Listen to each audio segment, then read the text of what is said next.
ಕರ್ನಾಟಕ ರಾಜ್ಯ ರೈತ ಒಕ್ಕೂಟಕ್ಕೆ ಏನೇ ಬರಲಿ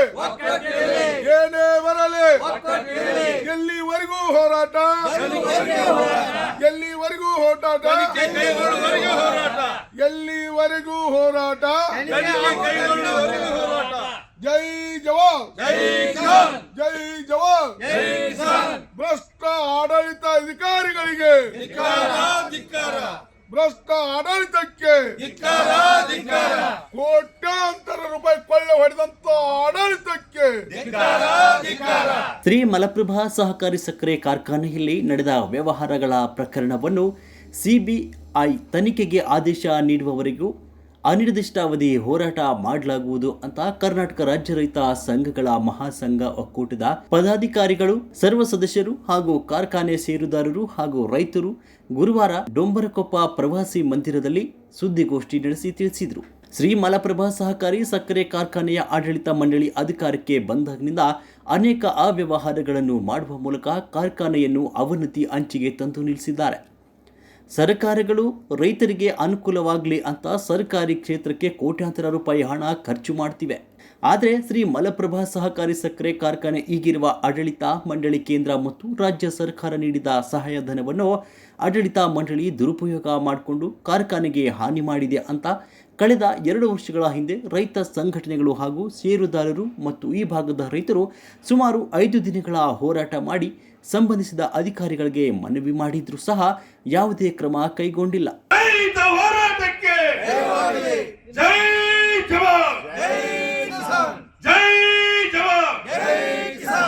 ಹಿಂದಿನ ವ್ಯವಸ್ಥಾಪಕ ನಿರ್ದೇಶಕರುಗಳು ಕೂಡ ಕೈ ಜೋಡಿಸಿ ಕಾರ್ಖಾನೆ ಅವನತಿಗೆ ಕಾರಣರಾಗಿದ್ದಾರೆ. 2021 ಜುಲೈ 26ರಂದು ಬೆಳಗಾವಿ ಜಿಲ್ಲಾಧಿಕಾರಿಗಳ ನಿರ್ದೇಶನದಂತೆ ಕಿತ್ತೂರು ತಹಸೀಲ್ದಾರ್ ಸೋಮಲಿಂಗಪ್ಪ ಹಾಲಿಗಿ ಅವರು ಕಾರ್ಖಾನೆಯಿಂದ ಸಕ್ಕರೆ ಸಾಗಿಸ್ತಾ ಇದ್ದ 4 ಲಾರಿ ವಶಕ್ಕೆ ಪಡೆದು ಪರಿಶೀಲಿಸಿ ಇನ್ವಾಯ್ಸ್ನಲ್ಲಿ ನಮೂದಿಸಿದ್ದಕ್ಕಿಂತ ಹೆಚ್ಚು ಸಕ್ಕರೆ ಲಾರಿಗಳಲ್ಲಿ ಸಾಗಿಸ್ತಾ ಇತ್ತು ಅಂತ ಆರೋಪಿಸಿ ವರದಿಯಲ್ಲಿ ಸಲ್ಲಿಸಿರ್ತಾರೆ. ಇದೇ ರೀತಿ ಬೇನಾಮಿ ಸುಮಾರು 1 ಲಕ್ಷ ಕ್ವಿಂಟಲ್ ಸಕ್ಕರೆ, ಅಂದಾಜು 350ಕ್ಕೂ ಹೆಚ್ಚು ಲಾರಿಗಳಲ್ಲಿ ಸಕ್ಕರೆ ಸಾಗಾಟವಾಗಿದೆ ಅಂತ ಕೂಡ ಕಂಡು ಬಂದಿದೆ. ಚುನಾವಣಾ ಸಂದರ್ಭದಲ್ಲಿ ಪ್ಯಾನಲ್ಗೆ ಪೂರ್ಣ ಬಹುಮತ ದೊರೆತರೆ 2017-18ನೇ ಸಾಲಿನ 594 ರೂಪಾಯಿ ರೈತರಿಗೆ ನೀಡಬೇಕಾದ ಕಬ್ಬಿನ ಬಾಕಿ ಬಿಲ್ 1 ವಾರದಲ್ಲಿ ನೀಡುವುದಾಗಿ ಭರವಸೆ ನೀಡಿದರು. ಅದರಲ್ಲಿ 200 ರೂಪಾಯಿ ಮಾತ್ರ ನೀಡಿದ್ದಾರೆ. ಇನ್ನು 394 ರೂಪಾಯಿ ಬಾಕಿ ಉಳಿಸಿಕೊಂಡಿದ್ದಾರೆ. ಸುಮಾರು 1400 ರೈತರ ಅಂದಾಜು ರೂಪಾಯಿ 5,51,600,000 ಕಬ್ಬಿನ ಬಾಕಿ ಬಿಲ್ ನೀಡಬೇಕಾಗಿದೆ. ಹೊಸದಾಗಿ 1600 ಶೇರ್ ಮಾಡಲಾಗಿದೆ. ಅದರಿಂದ ಸುಮಾರು ರೂಪಾಯಿ 3,22,56,000 ರೂಪಾಯಿ ಜಮೆಯಾಗಿದೆ. ಜಮೆಯಾದ ಹಣ ಯಾವುದಕ್ಕೆ ಬಳಕೆ ಮಾಡಿದ್ದಾರೆ ಎಂಬುದನ್ನು ತನಿಖೆ ಮಾಡಬೇಕು. ಸಿಬಿಐ ತನಿಖೆಗೆ ಆದೇಶ ನೀಡುವವರೆಗೆ ಅನಿರ್ದಿಷ್ಟಾವಧಿ ಹೋರಾಟ ಮಾಡಲಾಗುವುದು ಅಂತ ಕರ್ನಾಟಕ ರಾಜ್ಯ ರೈತ ಸಂಘಗಳ ಮಹಾಸಂಘ ಒಕ್ಕೂಟದ ಪದಾಧಿಕಾರಿಗಳು, ಸರ್ವ ಸದಸ್ಯರು ಹಾಗೂ ಕಾರ್ಖಾನೆ ಷೇರುದಾರರು ಹಾಗೂ ರೈತರು ತಿಳಿಸಿದ್ದಾರೆ. ಈ ವೇಳೆ ಬೀರಪ್ಪ ದೇಶನೂರು, ಬಸವರಾಜ್ ಮೊಕಾಸಿ, ಬಸಮಗೌಡ ಪಾಟೀಲ್, ರುದ್ರಪ್ಪ ಕೂಡ್ಲಿ, ಸಂಜೀವ್ ಕುಮಾರ್ ತಿಲಗರ್, ಸುರೇಶ್ ಕರವಿನಕೊಪ್ಪ, ಶಿವನಪ್ಪ ವಾಲಿ, ಸೈಯದ್ ಶಾ, ಪಿರ್ಜಾದೆ, ಆದ್ಮ ಹೊಂಗಲ್ ಸೇರಿದಂತೆ ಅನೇಕರು ಉಪಸ್ಥಿತರಿದ್ದರು. ರೈತ ಕುಲಕ್ಕನ ಇವತ್ತು ಅನ್ಯಾಯ ಆಗಿದೆ. ಕರ್ನಾಟಕ ರಾಜ್ಯದಲ್ಲಿ ಅತ್ಯಂತ ಮುಂಚೂಣಿಯಲ್ಲಿ ಇದ್ದಂತಹ ಸಹಕಾರಿ ಸಕ್ಕರೆ ಕಾರ್ಖಾನೆ ಯಾವುದಪ್ಪ ಅಂತಂದ್ರೆ ಅದು ಮಲಪ್ರಭಾ ಸಹಕಾರಿ ಸಕ್ಕರೆ ಕಾರ್ಖಾನೆ. 1990-92ನೇ ಇಸ್ವಿಯಲ್ಲಿ ಬಹಳ ಅಭೂತಪೂರ್ವ ಯಶಸ್ವಿ ಕಂಡು ಈ ಕಾರ್ಖಾನೆ ಭಾರತ ದೇಶದಲ್ಲಿಯೇ ಅತಿ ಹೆಚ್ಚು ಬಿಲ್ಲನ್ನು ಕೊಟ್ಟಂತಹ ಒಂದು ಕಾರ್ಖಾನೆ ಇವತ್ತು ಅವಸಾನದ ಅಂಚಿನಲ್ಲಿದೆ. ಅವಸಾನದ ಅಂಚಿನಲ್ಲಿರಾಕ ಫ್ಯಾಕ್ಟ್ರಿ ಕಾರಣಲ್ಲ, ಇಲ್ಲಿ ಬಂದಂತಹ ಆಡಳಿತ ಮಂಡಳಿಗಳು, MDಗಳು ಇವರು ಮಾಡಿದಂಥ ಹಗರಣಗಳು ಇದಕ್ಕೆ ಕಾರಣೀಭೂತವಾಗಿವೆ.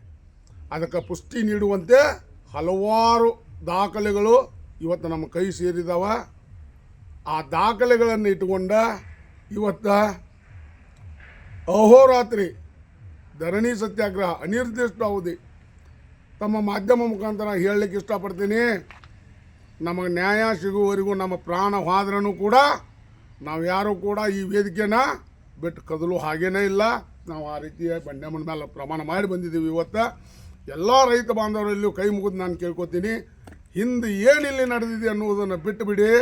ಇವತ್ತು ಯಾವ ರೈತ ಸಂಘಟನೆಯವರು ಏನು ಮಾಡಿದಾರೋ ಅನ್ನೋದನ್ನು ದಯವಿಟ್ಟು ಯಾರು ತಲೆಯಲ್ಲಿ ಹಾಕೋಬೇಡ್ರಿ.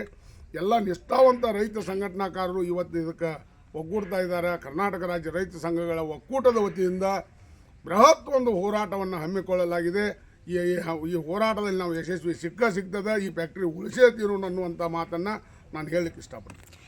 ತಮಗೆ ರೈತರಿಗೆ ಅನ್ಯಾಯ ಆಗೋದು ತಮಗೆ ಅನುಕೂಲ ಆಗುವವರಿಗೂ ತಾವು ಬಂದು ಅವರು ನಿಮಗೆ ಏನು ಅನ್ನೋದು ಸೌಲಭ್ಯಗಳು ಹೇಳೋ ಬಗ್ಗೆ ನೀವು ತಾವು ಕೂಡ ಕೈ ಬಿಡೋಲ್ಲ ಅನ್ನಂಗಾಯ್ತು. ಹೌದು, ಈಗಾಗಲೇ ನಾವು ಮೊನ್ನೆ ಡಿ ಸಿ ಅವರಿಗೆ ನೂರಾರು ರೈತರು ಹೋಗಿ ಈ ಸಕ್ಕರೆ ಕಾರ್ಖಾನೆ ಒಳಗೆ ಆಗಿರೋ ಅವ್ಯವಹಾರಗಳ ಬಗ್ಗೆ ಮಾಹಿತಿ ತಿಳಿಸಿ ಅದಕ್ಕೆ ಕೆಲವು ದಾಖಲೆಗಳನ್ನು ಕೊಟ್ಟು ನಾವು ಇದನ್ನು CBI ತನಿಖೆಗೆ ಒಳಪಡಿಸಬೇಕು. ಯಾಕಂದರೆ 64 ಎನ್ಕ್ವೈರಿಗೆ ಅದು ಹಾಕಿದ್ರು ಅದ್ರದ್ದು ಏನು ಪ್ರಯೋಜನ ಆಗಲಿಲ್ಲ. ಅದಕ್ಕೆ ನಾವು CBI ಒತ್ತಾಯ ಮಾಡ್ತಾ ಇರೋ ಉದ್ದೇಶ ಅಂದರೆ ಇಲ್ಲಿವರೆಗೆ ಆಗಿರುವಂಥ ತನಿಖೆಯಲ್ಲಿ ಯಾವುದೇ ಥರದ ಪ್ರಯೋಜನ ಆಗಿಲ್ಲ. ಅದಕ್ಕೋಸ್ಕರ ನಾವು CBI ತನಿಖೆಗೆ ಒತ್ತಾಯಿಸ್ಕರ ನಾವು ಇವತ್ತು ಇಲ್ಲಿ ಧರಣಿ ಕುಂತೀವಿ.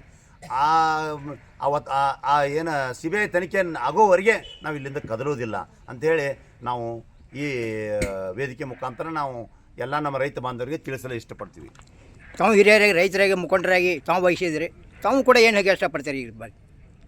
ಏನಿಲ್ಲ, ಇವಾಗ ಕರ್ನಾಟಕ ರಾಜ್ಯ ರೈತ ಸಂಘ ಒಕ್ಕೂಟದಿಂದ ಎಲ್ಲ ನಮ್ಮ ಕಾರ್ಖಾನೆ ಷೇರುದಾರ ಸದಸ್ಯರಿಂದ ಇವತ್ತು ಅಹೋರಾತ್ರಿ ಧರಣಿ ಅನಿರ್ದಿಷ್ಟ ಅವಧಿ ಧರಣಿ ಸತ್ಯಾಗ್ರಹಕ್ಕೆ ಯಾಕೆ ನಾವು ಇದನ್ನು ಪಾಲ್ಗೊಳ್ತಾ ಇದ್ದೇವೆ ಅಂದ್ರೆ ಇಲ್ಲಿ ಸಾಕಷ್ಟು ಅವ್ಯವಹಾರಗಳಾಗಿದ್ದಾವೆ. ಆಡಳಿತ ಮಂಡಳಿಯಿಂದಾಗಲಿ ಅಧಿಕಾರಿಗಳಿಂದಾಗಲಿ ಸಾಕಷ್ಟು 50-60 ಕೋಟಿ ಅವ್ಯವಹಾರ ಆಗೈತಿ. ಇದು ಪೂರ್ಣ ತನಿಖೆ ಆಗುವವರೆಗೂ ನಾವು ರೈತರೆಲ್ಲ ಇಲ್ಲಿ ನಮ್ಮ ಪ್ರಾಣವಾದರೂ ಚಿಂತಿಲ್ಲ ಈ ಹೋರಾಟದಲ್ಲಿ ಪಾಲ್ಗೊಂಡು ಇದರಾಗ ಯಶಸ್ವಿ ತಗೊಂಡ ನಾವು ಮನೆಗೆ ಹೋಗ್ತೇವೆ ಅಂತೇಳಿ ಈ ಸಂದರ್ಭದಲ್ಲಿ ಹೇಳಲಿಕ್ಕೆ ಇಷ್ಟಪಡ್ತೀನಿ.